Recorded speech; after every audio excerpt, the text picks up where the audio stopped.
سیاسی میدان کی ہر بڑی خبر سے آگاہ رہنے کے لیے ہمارے چینل آزاد سیاست کو سبسکرائب کریں اور بیل آئیکن کو پریس کریں۔ آج کل پی ٹی آئی کے بہت سے سوشل میڈیا ہینڈلز پہ یہ کہا جا رہا ہے کہ جو فوجی مصنوعات کا بائیکاٹ کیا جائے، تو اس بائیکاٹ کا اثر کیا ہے؟ کوئی اثر نہیں ہے۔ کیا کسی اوورسیز والے نے اس بائیکاٹ کے نتیجے میں اپنا ڈی ایچ اے کا پلاٹ سستا بیچ دی ہے؟ کیا جو پی ٹی آئی کے امیر لوگ ڈی ایچ ایز میں رہ رہے ہیں، کسی نے ڈی ایچ اے میں گھر بیچ کے کہا ہے کہ میں اب ڈی ایچ اے میں نہیں رہوں گا اور میں نے گھر بیچ دی؟ ایک مثال بتا دیں، کوئی ایک اوورسیز بتا دیں جس نے اس لیے ڈی ایچ اے کا پلاٹ بیچ دیا ہو کہ ہم نے تو فوجی مصنوعات کا بائیکاٹ کیا، لہذا ہم ڈی ایچ اے کا اپنا پلاٹ اب نہیں رکھیں گے۔ نہیں، خریدی جا رہے ہیں، سستے ہیں، آج کل تو بائنگ ہو رہی ہے۔ اسی طرح جو پاکستان میں پی ٹی آئی کے لوگ ڈی ایچ ایز میں رہتے ہیں، وہ مسلسل ڈی ایچ ایز میں رہ رہے ہیں، ان میں سے کسی نے اپنا گھر نہیں چھوڑا۔ D H A Lahore, D H A Karachi, D H A Multan, D H A Pindi, D H A ہر جگہ ڈی ایچ اے میں جو پی ٹی آئی کے لوگ ہیں وہ رہ رہے ہیں، اور پی ٹی آئی اوورسیز والے ڈی ایچ ایز میں پلاٹ خرید رہے ہیں۔ تو پھر بائیکاٹ کیا ہوا؟ بائیکاٹ صرف سوشل میڈیا پہ ہوا۔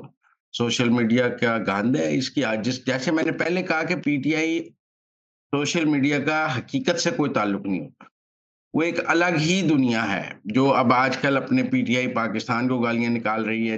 جتنا وہ فوجی مصنوعات کے بائیکاٹ کا نعرہ لگا رہے ہیں، اتنا ہی وہ پی ٹی آئی پاکستان کو بھی گالیاں نکال رہے ہیں۔ جتنی وہ فوج کو گالیاں نکال رہے ہیں، اتنی پی ٹی آئی پاکستان کو بھی گالیاں نکال رہے ہیں۔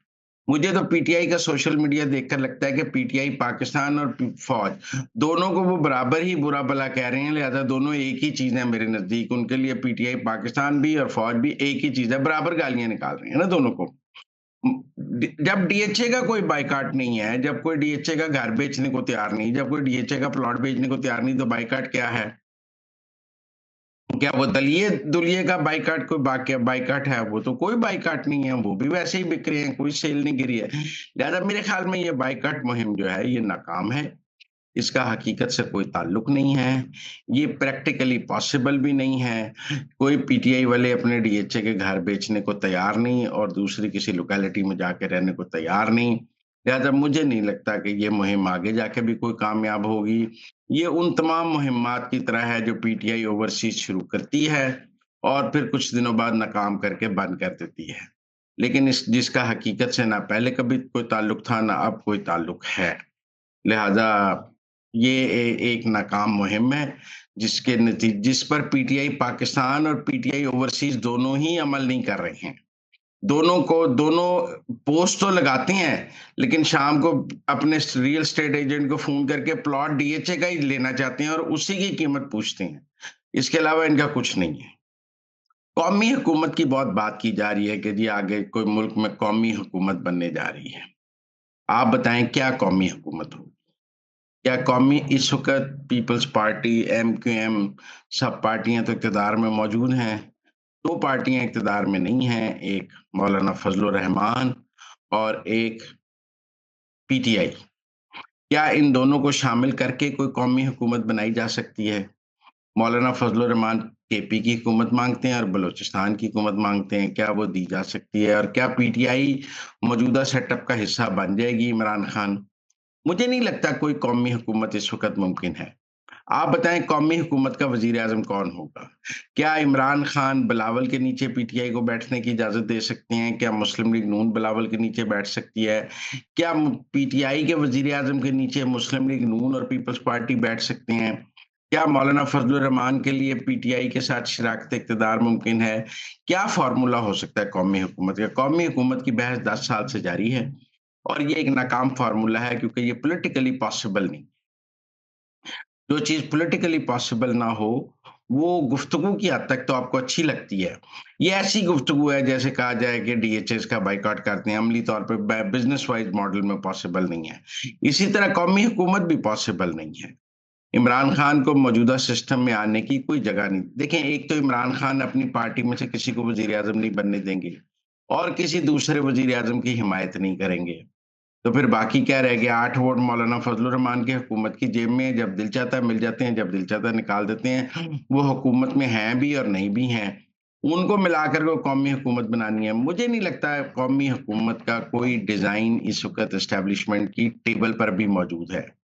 کچھ سیاستدانوں کی گفتگو کے لیے یہ ایک اچھا ٹاپک ضرور ہے، اور وہ ہر سال 2 سال بعد یہ گفتگو شروع کر دیتے ہیں.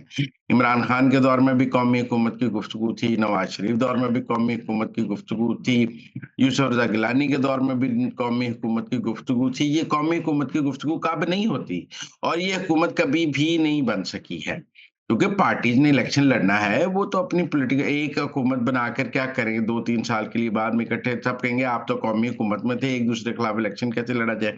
یہاں پارٹیاں ایک دوسرے کے ساتھ حکومت میں شامل نہیں ہو رہی. پیپلز پارٹی کے ہم نے کل کو ان کے خلاف الیکشن لڑنا ہے تو قومی حکومت میں کیسے شامل ہو جائیں.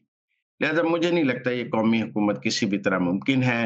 یہ گفتگو کے لیے آپ کو جسے کہتے ہیں نا ہم پنجابی میں دل پشوری کے لیے تو ایک اچھا ٹاپک ہے، لیکن پریکٹیکلی پاسبل نہیں ہے کہ آپ سب سیاسی جماعتوں کو ایک حکومت میں جمع کر لیں. یہ جمہوریت کی بھی نفی ہوگی، کیونکہ بہرحال اگر سب سیاسی جماعتیں حکومت میں ہوں گی تو پھر اپوزیشن کیا ہوگی؟ وہ حکومت غلط کام بھی کر رہی ہوگی تو آپ کہیں گے قومی حکومت ہے، اس پر تنقید کون کرے گا؟ پھر سب جو حکومت میں شامل ہو گئے تو پھر تنقید کون کرے گا؟ یہ قومی حکومت تو پھر بنیادی جمہوری فلسفے کی نفی ہو جائے گی نا، کیونکہ اس کی کوئی اپوزیشن ہی نہیں ہوگی. بنیادی جمہوری فلسفہ تو یہ ہے کہ ایک حکومت ہوگی، ایک اپوزیشن ہوگی. حکومت کے ہر کام پر اپوزیشن تنقید کرے گی، اپوزیشن کے ہر قدم پہ حکومت تنقید کرے گی، اور لوگ دونوں کی بات سن کر سچ اور جھوٹ کا فیصلہ کریں گے جج کے طور پہ کہ حکومت ٹھیک بات کر رہی ہے یا اپوزیشن ٹھیک بات کر رہی ہے. لیکن اگر آپ کوئی ایسی حکومت بنا دیں گے جس کی کوئی اپوزیشن ہی نہیں ہوگی تو پھر وہ کیا ہوگی؟ اپوزیشن تو آمریت کی بھی ہوتی ہے، بادشاہوں کی بھی ہوتی ہے. یہ قومی حکومت کیسے ہو سکتی ہے جس کی کوئی سیاسی جماعت مخالف ہی نہیں ہوگی؟ اور اگر 2-3 سیاسی جماعتیں مخالف ہو گئیں اور وہ قومی حکومت میں نہ شامل ہوئی تو پھر وہ ایک اتحادی حکومت ہو جائے گی، کیونکہ قومی حکومت تو تب ہی ہے نا جب اس میں ساری قومی جماعتیں شامل ہوں. اگر 2-4 سیاسی جماعتیں نہیں شامل ہوں گی تو پھر وہ قومی حکومت تو نہ ہوئی، وہ پھر ایک اتحادی حکومت ہو گئی. لہذا میں سمجھتا ہوں کہ قومی حکومت کا کوئی فارمولا نہ قابل عمل ہے، نہ اس کا کوئی چانس ہے پاکستان میں. یہ ایسے ہی چلے گی. اب آج کل اسد عمر صاحب بہت بول رہے ہیں، جیسے فواد چوہی صاحب بہت بول رہے تھے پہلے، فیصل واڈا صاحب بھی مسلم لیگ نون پر تنقید کر رہے ہیں. یہ جتنے لوگ جو پی ٹی آئی سے نکلے ہیں، جنہوں نے پی ٹی آئی چھوڑی ہے، وہ آج کل مسلم لیگ نون پر بہت تنقید کر رہے ہیں. اس کی کیا وجہ ہے؟ کیا ایک تو لوگوں کا خیال ہے کہ جی کوئی حکومت جا رہی ہے یا مسلم لیگ نون کو ڈیفینسو کریں. دیکھیں، ان سب کو اپنا پی ٹی آئی، ان سب کی پہلی خواہش ہے کہ ان کو پی ٹی آئی میں واپس لے لیا جائے. اسد عمر ہوں، عمران اسماعیل ہوں، فواد چودھری ہوں، جتنے لوگوں نے پی ٹی آئی چھوڑی ہے وہ واپس پی ٹی آئی میں جانا چاہتے ہیں، لیکن ان کے پاس اب واپسی کا چانس نہیں ہے.